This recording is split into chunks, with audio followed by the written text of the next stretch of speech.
इतिहास में एक ऐसे योद्धा सेनापति का जन्म हो चुका था जिसे सारा विश्व डरता था, जो जब भी अपनी सेना को लेकर चलता था तो कई देशों के देश दौड़ डालता था। इनके घोड़े की पैरों की आवाज़ सुनकर दूर दूर के देशों की सेना डर जाती थी कि हो ना हो ये वही योद्धा आ रहा है जिसने पूरे विश्व को अपने पैरों तले ड्रोन डाला है। जी हाँ, मैं बात कर रहा हूँ चंगेज़ खां की। नमस्कार दोस्तों, टर्न ऑन हिस्ट्री में आपका स्वागत है। मैं आपका होस्ट मोहित खरोटिया। दोस्तों, इतिहास में एक ऐसा योद्धा हुआ जिसने पूरे विश्व को ही डरा डाला। ऐसा था चंगेज़ खां। दोस्तों, अक्सर ऐसा देखा गया है कि कई राजाओं को इतिहासकार ऐसे बताते हैं कि वो बहुत बड़े योद्धा थे, उन्होंने अपने देश के लिए बहुत कार्य किए।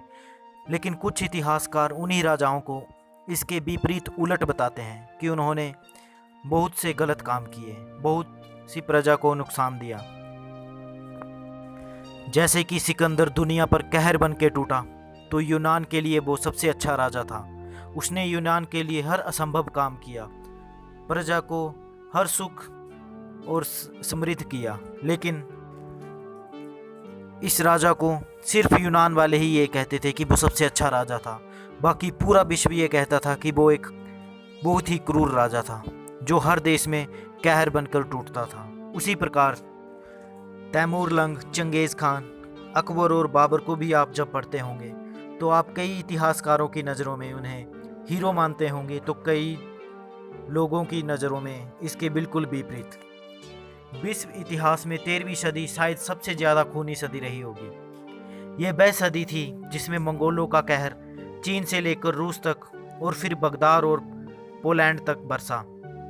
आज हम एक ऐसे ही मंगोल की बात कर रहे हैं जो दुनिया में सबसे क्रूर सेनापति कहलाया। जी हाँ दोस्तों, ये था चंगेज़ खां। तो चंगेज़ खां का जीवन कैसा रहा, किस प्रकार वो चंगेज़ खां इतना क्रूर सेनापति बना, तो आइए देखते हैं, पढ़ते हैं इस वीडियो में। तिमुचिन तब कोई 11 बरस का रहा होगा जब उसको पिता येसुगेई बगातुर को तरतारों ने जहर देकर मार दिया। तिमुचिन जान गया था कि अगर उसे और उसकी मां को जिंदा रहना है तो बाकी की मंगोल खानाबदोश जातियों को इकट्ठा करना होगा, उनका गठजोड़ करना होगा। तिमुचिन ने जमकुआ और केरियत नाम की जनजाति के लड़ाकों से खून का रिश्ता निकाल लिया था। जब मेरकित जनजाति के लोगों ने तिमुचिन की मंगेतर बोरते का अपहरण कर लिया था तो इन्हीं दोस्तों की मदद से उसने बोरते को छुड़ाया था। जवान होने पर उसने कई और जनजातियों को इकट्ठा किया और तरतारों का विनाश कर अपने पिता की मौत का बदला लिया। तिमुचिन की ताकत अब बढ़ने लगी थी। ये देखकर जमकुआ और कैरियत उसके दुश्मन बन गए। ताकत की चाह ने उन्हें तिमुचिन के हाथों मरवा डाला। फिर 1206 ईस्वी में मंगोलों की सभा कुरिलती ने उसे अपना सरदार माना, जिसे वो कैगन कहते थे। 1206 ईस्वी में तिमुचिन को कैगन घोषित कर दिया। जब तंबुओं में रहने वाली सारी जनजातियां एक ताकत के साए तले आ गई, उस ओनो नदी के किनारे सफेद झंडे के नीचे उन्होंने चंगेज़ यानी तिमुचिन को कैगन का खिताब से नवाज दिया। यही कैगन बाद में खान लफ्ज बन गया और तिमुचिन चंगेज़। इस तरह तिमुचिन चंगेज़ खान कहलाया। चंगेज़ के राजा बनने की उम्र शायद 50 वर्ष की मानते हैं, लेकिन कुछ इतिहासकार कहते हैं कि वो 40 वर्ष का था जब वो कैगन बना था। यानी दोस्तों, चंगेज़ खान यानी तिमुचिन के सरदार बनने की उम्र में कई इतिहासकारों में मतभेद हैं। ये मतभेद इसीलिए हैं क्योंकि पूरे विश्व में जो भी सरदार हुए, राजा हुए, वो लगभग 20 से 40 की उम्र में ही राजा होते थे। इसलिए कई इतिहासकारों में मतभेद है कि वो 50 साल का नहीं बल्कि 30 से 40 के बीच था जब वो सरदार बना था। चंगेज़ खान ने अपनी इस छोटी सी उम्र में सबसे बड़ा साम्राज्य खड़ा कर दिया, जो इंग्लैंड की महारानी विक्टोरिया के साम्राज्य से शायद कुछ ही छोटा था। मंगोल खानाबदोश थे।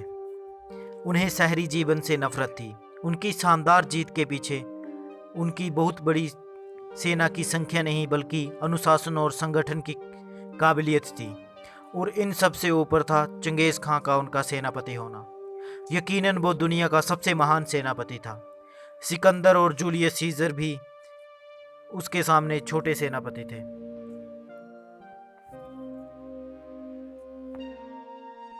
ये इत्तेफाक ही रहा कि हिंदुस्तान इस कहर से बच गया, पर आप कल्पना कर सकते हैं कि ये सब यूरेशिया के लोगों के लिए किसी प्राकृतिक आपदा जैसा रहा होगा।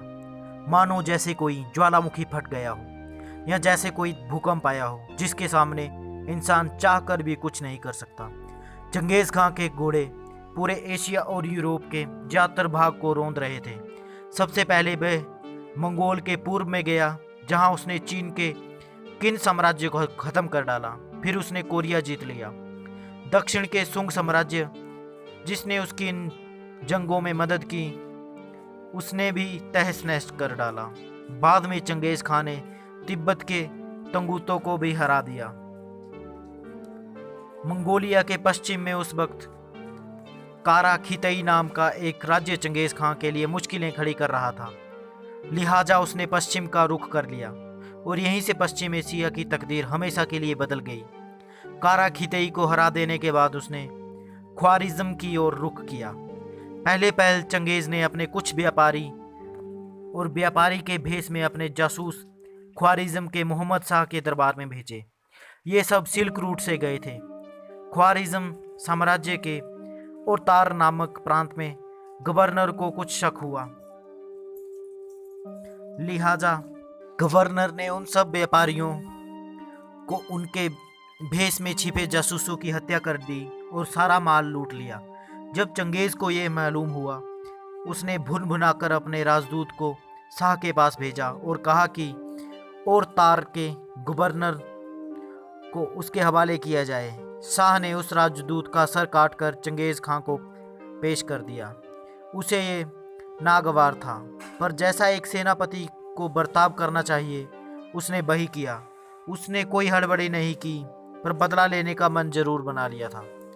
1219 में गर्मियों की एक ऐतिहासिक जंग लड़ी गई। रॉबर्ट ग्रीन ने अपनी किताब जंग की 33 रणनीतियों में इस जंग की बड़ी बयान किया है। कहा है कि कैसे चंगेज़ की रणनीति के तहत पहले एक जंग शाह से हारी। ख्वारिज़्म के पूर्वी हिस्से में हुई इस जीत के बाद शाह ने अपने 40,000 की सेना पर यकीन हो गया। बस यही चंगेज़ चाहता था। शाह को उसके पलटकर फिर पूर्व में ही आने की उम्मीद थी। इस बार चंगेज़ ने उत्तर की तरफ से हमला बोलकर और तार के उसी गवर्नर को मार दिया जिसे वह अपने हवाले चाह रहा था। बाद में हुई लड़ाई में शाह को हैरत कर डालते हुए चंगेज़ खां समरकंद के पश्चिम में बुखारा के किले में सामने आ गया। शाह ने कतई उम्मीद नहीं थी कि ऐसा करने में वह बीच में पड़ने वाले किजिल कुम रेगिस्तान को पार कर लेगा। बुखारा तहस नहस कर डाला गया। साथ में बल्ख, निशापुर, हेरात और समरकंद बर्बाद की ऐसी दास्तां के निशान बन गए कि यहाँ के इतिहासकारों ने चंगेज़ खान को शैतान की औलाद तक कह डाला। जैसा कि हमने पहले ही कहा कि इतिहासकार में कई नायकों और खलनायकों का जिक्र किया जाता है।